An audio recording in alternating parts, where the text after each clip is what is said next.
AP అనే వెర్బాటంకి ఈ మధ్యన అబ్రివేషన్ మారుతా ఉందా? అడ్డగోలుగా పెట్టిరాగటం, అతిగా పేలడం అనే అర్థాలు వచ్చేస్తున్నాయా? రాజకీయాల్లో ఉన్నవాళ్ళు కెమెరాల ముందుకొచ్చి వాగుతున్న తీరు చూస్తూ ఉంటే ఈ మధ్యన నాకైతే ఇదే అనిపిస్తూ ఉంది. నలుగురి విషయంలో వీళ్ళ విషయంలో ఈ మధ్యన జరుగుతున్న చర్చ చూస్తూ ఉంటే ఇదేంటి విచక్షణని గాలికి వదిలేసి అడ్డగోలుగా అలవోకగా ఇలా నోటికొచ్చినట్టు పేలుతా ఉన్నారే. అసలు ఖండించేవాళ్ళు కానీ కరెక్ట్ చేసేవాళ్ళు కానీ లేరా మన సిస్టంలో? మీడియా కూడా ఇలా ఎందుకు తయారైపోయింది అని ఆశ్చర్యం వేసింది నాకైతే. ఇది కేవలం అలా మాట్లాడుతున్న వాళ్ళని ప్రోత్సహిస్తున్న మీడియాకి సంబంధించిన విషయమో, లేదంటే అలా మాట్లాడే వాళ్ళని ఎంకరేజ్ చేస్తున్న పార్టీ నాయకత్వాలకు సంబంధించిన పాయింటో మాత్రమే కాదు. ఇది నేరుగా మన సొసైటీ మీద, మన ఆలోచనల మీద, మన జీవితాల మీద ప్రభావం చూపించే పరిణామం కదా. మన పార్టీలు, మన రాజకీయ నాయకులు తెల్లారు లేస్తే ఇలా అడ్డగోలుగా నీచాతి నీచంగా మాట్లాడుతూ ఉంటే మన రాష్ట్రం మీద, మన ఇమేజ్ మీద, మన జీవితాల మీద ఎలాంటి ఇంపాక్ట్ పడుతుంది? అవునా కదా? ఆలోచించాలా వద్దా? అలా ఆలోచిస్తేనే దీని వెనక ఎవరున్నారో అర్థమవుతుంది, దీన్ని ఎలా కట్టడి చేయాలో మనకు తెలుస్తుంది. అవునా? అందుకోసమే మోర్ దెన్ పాలిటిక్స్, ఇది మన భవిష్యత్తుకి, మన ఆలోచనలకి, మన సొసైటీకి సంబంధించిన విషయం. మరి ఇలాంటి వాగుడు ఎలాంటి పరిణామాలకి దారితీస్తూ ఉందో డిస్కస్ చేద్దామా?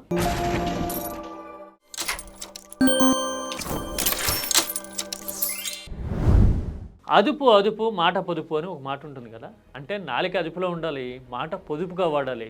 ఎవరి గురించి మాట్లాడుతున్నాం, ఏం చెప్పాలనుకుంటున్నాం అనే విషయంలో విచక్షణ కోల్పోకూడదు. కోల్పోతే ఎలా ఉంటుంది? ఇవాళ రేపట్లో టీవీ డిబేట్లోను, ప్రెస్ మీట్లోను లీడర్లు మాట్లాడుతున్నట్టే ఉంటుంది కదా.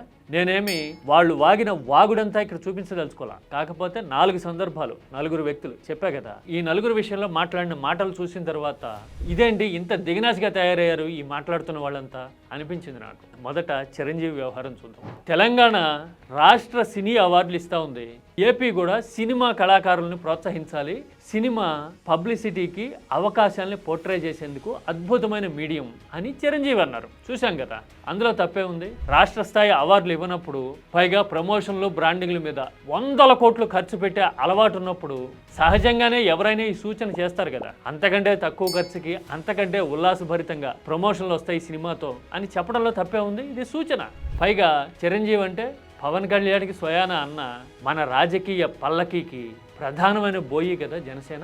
మరి ఇలాంటప్పుడు అంత సుదీర్ఘ అనుభవం, స్టేచర్ ఉన్న చిరంజీవికి మర్యాద ఉండాలి, ఆయన చేసిన సూచనకి మన్నన ఉండాలి. అన్నిటికీ మించి ఆ కుటుంబ సభ్యుడైన పవన్ కళ్యాణ్ మద్దతు మీదే మనం నడుస్తూ ఉన్నాం కాబట్టి మర్యాద ఉండాలి అని ఇంకితం ఉండాలి కదా. చాలా మంది వీటన్నిటిని గాలికి వదిలేసి సోషల్ మీడియాలో తోలనాడిన తీరు చూస్తే అర్రర్రర్రర్రర్రర్ర, ఇది రాజకీయ దురభిమానమా లేకపోతే కులాభిమానమో తెలియదు కానీ ఇంత విచక్షణ లేకుండా ఇంత కిల్లేకి తిరిగాళ్ళు బయలుదేరారేంట్రా అనిపించింది. ఆ వాడిన భాష చూస్తే అర్రర్రర్రర్ర, దిగజారుడుతనం అనే మాట కూడా సిగ్గుపడుతుంది అనిపించింది నాకైతే.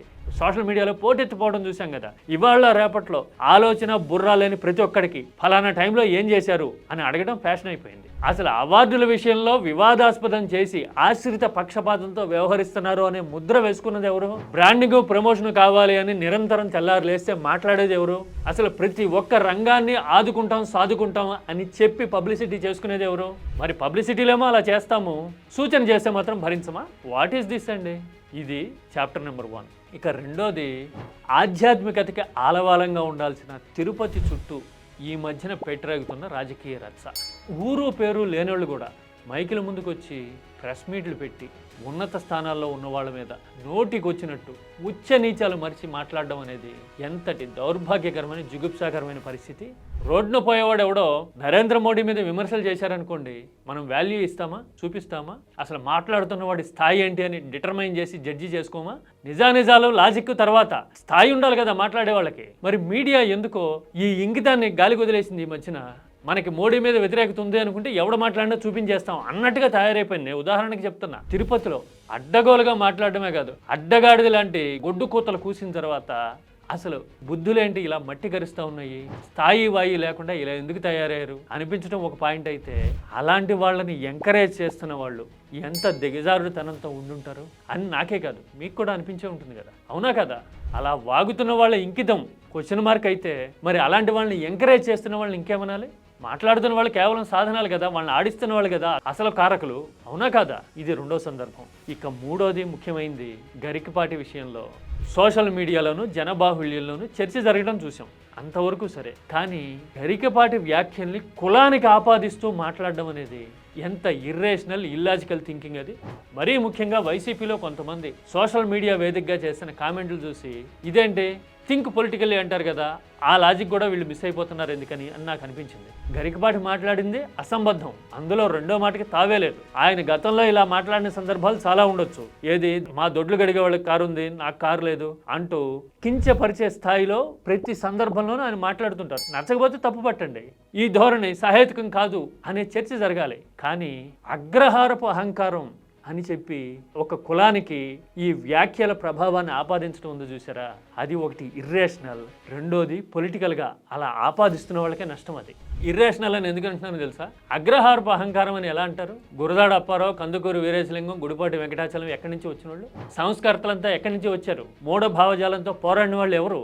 వీళ్ళంతా సోకాల్డ్ అగ్రహారాల నుంచి వచ్చిన వాళ్లే కదా. మరి అగ్రహారాల నుంచి అలాంటి సంస్కరణవాదులు వచ్చిన చరిత్ర మనకున్నప్పుడు ఒక తుచ్చమైన వ్యాఖ్యని అగ్రహారానికి ఎలా అంటగడతారు? అంటే లాజిక్ లేదు మన దగ్గర, అంటే ఇల్లాజికల్ గా ఆలోచిస్తున్నాం మనం. ఇది ఒక పాయింట్ అయితే, రెండోది సామాజిక సమీకరణ విషయంలో ఆర్యవైశ్య వర్గాలు వైసీపీకి దూరం జరిగినాయి గత ఎన్నికల్లో, మళ్ళీ వాళ్ళని దగ్గరికి చేర్చుకోవాలి అని లోతైన అవగాహన ఉన్నవాళ్ళు మాట్లాడుతూ ఉన్న టైంలో ఎవరో ఒకరు తుచ్చమైన వ్యాఖ్యలు చేశారని ఆ సామాజిక వర్గం మీద నిందలేస్తే రాజకీయంగా ఎంత నష్టదాయకం అది. అందుకోసమే థింక్ పొలిటికల్లీ. ఏదైనా మాట్లాడే ముందు ఆ ప్రభావం ఎంత లోతుగా ఉంటుందో అర్థం చేసుకోవాలి ముందు. ఆలోచన లేకపోతే ఇలాగే ఉంటాయి పర్యవసానాలు. ఇది మూడో సందర్భం. నాలుగోది అతి ముఖ్యమైనది, రాష్ట్రానికి ముఖ్యమంత్రిగా పనిచేసి అత్యున్నత స్థాయిలో 5 ఏళ్ల పాటు ఉన్న ఒక పార్టీని నడుపుతున్న నాయకుడి విషయంలో రాజకీయ ప్రత్యర్థులు వాడుతున్న భాష. పైగా ఇదేం మొదటిసారి కాదు. ఓ ఛానల్లో 1-2 రోజుల కిందట ఓ వ్యక్తి కూర్చొని ఆయన తండ్రికి అలాంటి చావు వచ్చింది, ఇలాంటి వాడికి కూడా అలాంటి పరిస్థితే ఎదురైతే అని మాట్లాడుతూ ఉంటే అసలు విచక్షణ ఉందా? ఇది కడుపుకి అన్నం తినేవాళ్ళు అంటారు చూసారా, నాకు అలాంటి భాష వాడడం ఇష్టం లేదు. కానీ కడుపుకి అన్నం తినేవాళ్ళు మాట్లాడతారా అలాంటి భాష? అంటే రాజకీయంగా నువ్వు విభేదిస్తే నీకు ప్రత్యర్థి అయితే విధానాల పరంగా విమర్శించండి, కొట్లాడండి. అంతేగాని అలాగా హేట్రెడ్ని పెంచేలాగా, అమానవీయంగా, జుగుప్సాకరంగా అసలు వీళ్ళు మనుషులేనా అనిపించేలాగా దిగజారిపోయి మాట్లాడడం, అది కూడా పర్ ఆఫ్ ద మూమెంట్ కాదు, ఒక సెకనో నిమిషమో కాదు, కంటిన్యూస్గా అదే టాపిక్ మీద మాట్లాడుతూ ఉంటే ఆ ప్రసార మాధ్యమాలు కూడా ఎంకరేజ్ చేస్తున్నట్టుగా, నీకు ఒక వేదిక ఇచ్చాను చెలరేగిపో అని చెప్తున్నట్టుగా చూపించడం, రిపీటెడ్గా పబ్లిసైజ్ చేయడం చూస్తే వ్యక్తిగత ద్వేషం అనేది ఏపీ రాజకీయానికి చీడలా పట్టేసిందా అనిపించింది నాకైతే. ప్రత్యర్థి విధానాలతో మనం విభేదిస్తే తప్పు పట్టచ్చు, విమర్శించవచ్చు. అంతేగాని చావు కోరుకునే తత్వం ఉంది అంటే ఎంత రాక్షసంగా, జుగుప్సాకరంగా, నీచంగా, హీనంగా తయారవుతున్నట్టు మనం. అవునా కదా? ఈ 4 సందర్భాలు చూసినప్పుడు ప్రతి దాంట్లోనూ రాజకీయ ఈక్వేషన్స్, జెండాలు ఎలా అయినా ఉండనివ్వండి, మనోళ్ళు ఎంత దిగజారిపోతున్నారు అని చెప్పడానికి ఇవి తిరుగులేని ఉదాహరణలు అనిపించింది నాకు. ఈ 4 సందర్భాలు చూసి మీకైతే ఏమనిపించింది? అసలు ఇలాంటి పరిణామాలకు కారకులు ఎవరు? మీడియా పేరుతో ఇలాంటి వాళ్ళని ఎంకరేజ్ చేస్తున్నప్పుడు జనం ఎలా రెస్పాండ్ అవ్వాలి? పార్టీ నాయకత్వాలు ఇలాంటి వాళ్ళకి అవకాశాలు ఇచ్చి ఎగదోసి మాట్లాడిస్తున్నారు అంటే దాని అర్థం ఏంటి? దిగజారుడుతనం ఎక్కడున్నట్టు? ఈ పాయింట్ని మనం చర్చించాలా వద్దా? ఏపీ అంటే అడ్డంగా పెట్టలేకపోవటం అనిపిస్తున్న ఈ పరిణామాల మీద మీరైతే ఏమంటారు? కామెంట్ నిర్మాణాత్మకంగా చేయండి. ఆ వాగుతున్న వాళ్ళకి మనకి తేడా ఉందని మన రాతలతోనే, చేతలతోనే నిరూపించాలి కదా.